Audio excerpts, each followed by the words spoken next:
माझे नाव स्वरा संदीप घायाळ. आजच्या कार्यक्रमाचे अध्यक्ष, आदरणीय मुख्याध्यापक, वंदनीय गुरुजन वर्ग आणि तसेच माझ्या बालमित्रांनो, सगळ्यांना माझा नमस्कार. आज मी तुम्हाला कान्होजी आंग्रे यांच्याबद्दल तुम्हाला 2 शब्द सांगणार आहे आणि ते तुम्ही शांतपणे ऐकून घ्यावे.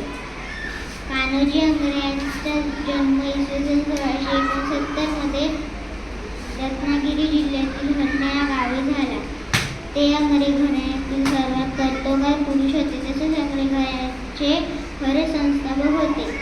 परकीय सत्तांमध्ये त्या काळी मोक्याची बंदरे आणि किल्ले जिंकण्यासाठी चढाव लागली होती. याचा उपयोग कान्होजींना आपल्या स्थापनेसाठी करून घेतला. कान्होजींचे बालपण सुवर्णदुर्ग या सागरी किल्ल्याच्या परिसरात गेले.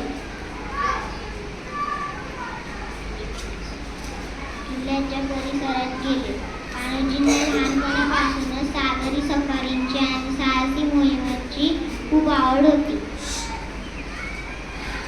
त्यांचे वडील तुकोजी यांना छत्रपती शिवाजी महाराजांची 25 जमीनची सरदारी होती असे म्हणतात.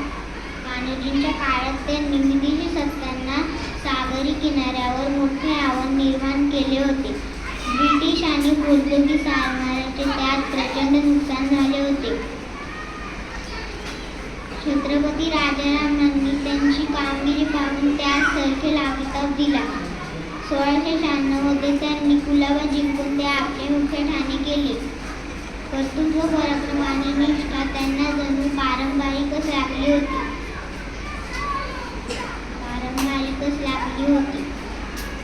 पुढे राजारामांनी त्यांना मराठा आरमाराचे प्रमुख केले.